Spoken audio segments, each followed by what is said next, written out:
नमस्कार साथियों, स्वागत है आपका फिर से हमारे अगला कदम सतलोक चैनल में। दोस्तों, आज हम चर्चा करेंगे, बात करेंगे। एक सोशल मीडिया पर हमने देखा है, एक कोई संत हैं जो कांटों पर सरसैया बना के जैसे भीष्म पितामह लेटे हुए थे उस तरह से लेटे हैं। क्या सच्चाई है, क्या नहीं सच्चाई, इसके बारे में हम जानना चाहेंगे। संत रामपाल जी महाराज के शिष्य सामने हैं, इनसे बातचीत करेंगे और देखते हैं इनसे क्या बताते हैं कांटे वाले बाबा की सच्चाई। जी नमस्कार। जी सत साहिब जी। आजकल हमने देखा है सोशल मीडिया पर एक कांटे वाले बाबा हैं जो बहुत ही चर्चा का विषय बने हुए हैं। क्या कहेंगे इसके बारे में आप? जी देखिए सर, पहले तो मतलब एक तो हंसी आ रही है हमें जी। जिस तरीके से आप बता रहे हैं कि जिस तरीके से भीष्म पितामह लेटे थे, बिल्कुल। और सेम कंडीशन में कांटे वाले बाबा, वो क्लिप हमने भी देखी, जैसा कि आप हमें बता रहे हो, हमने भी देखी थी। मतलब एक अजीब लगा था। अब आप बताओ, भीष्म पितामह कांटों की सैया पर क्यों लेटे थे? हाँ, क्योंकि उनको दंड मिला था। बिल्कुल दंड मिला था उनको। वो शौक से नहीं लेट गए जाके, भीष्म पितामह गए और लेट गए जाके। जी। तड़फ तड़फ करके इतना ज्ञानी पुरुष अगर शरीर को त्याग रहा है तो आप समझ रहे हैं उसने सहज नहीं किया ये काम। भीष्म पितामह को एक, वो तो आपको लीला मालूम ही होगी, एक सर्प का मैटर था, उसने मतलब ऐसे फेंक दिया था बाण से, तो वो कांटों पर जाके लटक गया।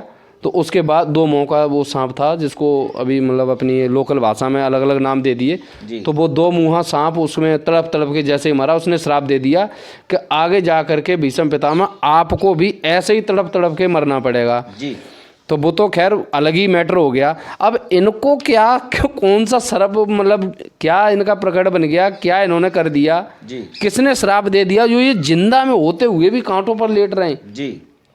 ऐसा कहीं नहीं है। ये लोग सिर्फ अपने पेट के चक्कर में और ऐसे आडंबर कर रहे हैं। ये भक्ति मार्ग में कहीं पर भी इनका कोई प्रमाण नहीं है। ये हठयोग क्रिया कर रहे हैं। अच्छा। इस क्रिया को हठयोग बताया हमारे सतगुरुदेव जी ने। जी। और हठयोग क्रिया का कहीं पर भी सर कोई प्रमाण नहीं है। हठयोग से आपको सिर्फ सिद्धियां आ जाएंगी शरीर में। जी। तो सिद्धियों से आप क्या करोगे? जैसे एक चुड़क ऋषि थे, ठीक है, गुरुजी बताते हैं, चुड़क ऋषि में उसने ऐसे ही हठ योग कर करके उसमें इतनी सिद्धियां आ गई, इतना प्रबल हो गया। तो उसने मतलब इतनी बड़ी मात्रा में, एक राजा चक्रवर्ती सम्राट था मानधाता, तो मानधाता राजा ने अपना एक घोड़ा ढील दिया, जैसा लवकुश का प्रकट था ऐसे ही। तो वो जा रहा था, घोड़ा 10 दिशा में घूम के आ गया। तो लोमस ऋषि के, वो सॉरी चुड़क ऋषि के दरवाजे के सामने जैसे घोड़ा आया तो उसने कहा ये किसका है? कि राजा का, राजा मानधाता का। तो इसको रोक लो। क्यों? उसमें चिट्ठी लिखी थी कि जो भी इस मतलब घोड़े को पकड़ेगा वो या तो अपनी पराजय स्वीकार कर ले, अगर घोड़े को बांधने का काम किया तो राजा से युद्ध करना पड़ेगा। और राजा चक्रवर्ती सम्राट बन गया है। तो अब आप बताओ, वो तो एक भक्ति करने वाला एक साधक था, भगवान का पुजारी था। उस चुड़क ऋषि ने क्या किया? क्योंकि आध्यात्मिक शक्ति उसकी प्रबल हो गई, हठयोग कर करके सिद्धियां आ गई, तो बम बन गया वो। उसकी बुद्धि घूम गई, उसने वो घोड़ा पकड़ लिया, बांध लिया। उसके बाद सर उसने क्या किया, कुछ घोड़े की साइड में लगा करके और उसके सैनिकों को कह दिया कि बुला ले अपने राजा को, लेके आ जाए सेना। तो राजा बोला कि ये 2 कौड़ी का बाबा इसके खाने के लिए नाज नहीं है, और ये चक्रवर्ती सम्राट राजा मानधाता से बराबरी करेगा। चलिए सैनिकों हो जाओ तैयार।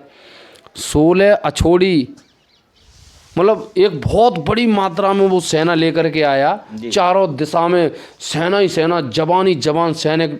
चक्रवर्ती सम्राट बोला इस कंगाल को तहस नहस कर दो। चारों दिशा से घेरते हुए उसको लेकर के आया सेना।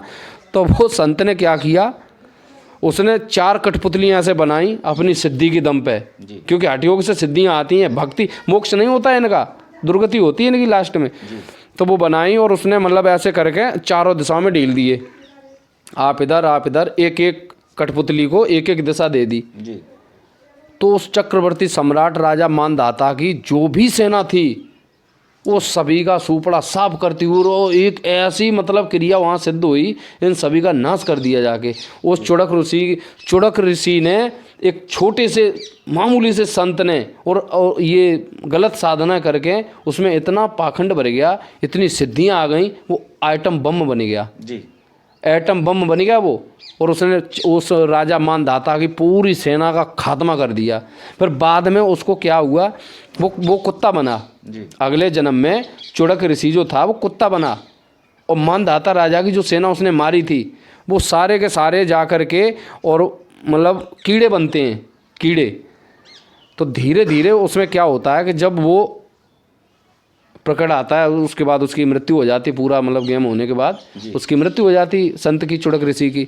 तो मृत्यु के पश्चात वो कुत्ता बनता है और किसी एक्सीडेंट में उसकी यहाँ सिर में चोट लगती है और वो सारे जितने उसने मारे थे, हमारे पूज्य गुरुदेव जी बताते हैं, वो सभी उससे बदला लेने के लिए और उसके सिर में कीड़े बन के और उसके सिर में मतलब पूरा बॉडी उसकी गल गई थी, ऐसे सभी ने अपना बदला लिया आके। अच्छा। तो इसका यही प्रमाण मिलता है कि हठयोग करने से सिद्धियां आती हैं और सिद्धियों के बल पे ये लोग मतलब आइटम बम बन जाते हैं, परमाणु बम।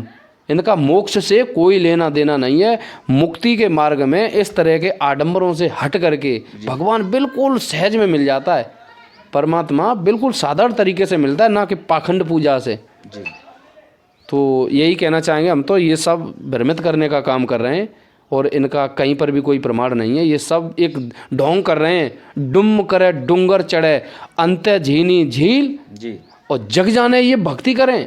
ये तो बोवे सूल बबूल, ये तो भक्ति रूपी कांटे बो रहे हैं। इन्हें लग रहा है हम भक्ति कर रहे हैं, भक्ति नहीं, भक्ति रूपी ये कांटे बो रहे हैं। इनके पास कोई आध्यात्मिक ज्ञान नहीं है, इनको कतई भगवान के बारे में 1% भी नॉलेज नहीं है जी।